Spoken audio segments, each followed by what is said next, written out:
Hello, Namaste, Konnichiwa, welcome to Sunny Sensei. In the last lesson, we derived the equation of the projectile path. Now let's focus on the highest point of the projectile path. We will derive the time it takes to reach this point and the maximum height.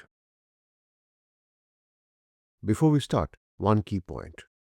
At the highest point m, we only have the horizontal component of the velocity, Vx, at u cos theta.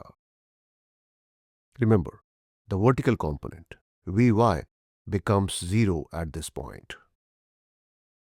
Now let's start with the time to reach the maximum height. We will start with the first equation of motion. V equals u plus at.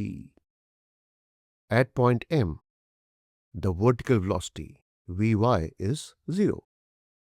Initial velocity, uy, is u sine theta. Acceleration, ay, is minus g. And the time to the peak is Tm.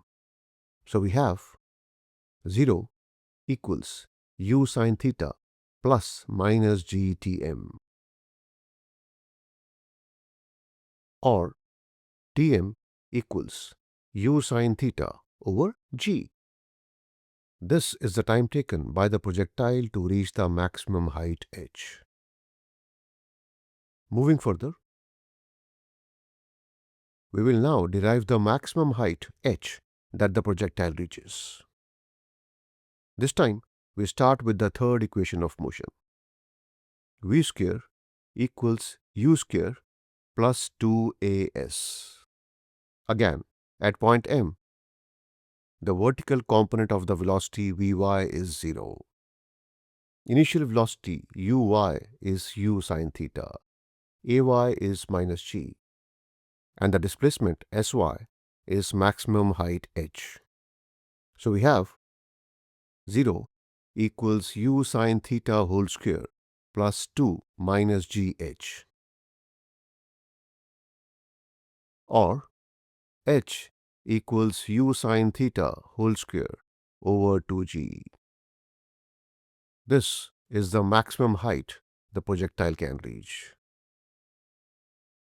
And before we wrap up, here is a quick question for you. When a projectile reaches the highest point, which of the following statements is true? A. Both velocity and acceleration are 0. B. Only acceleration is 0.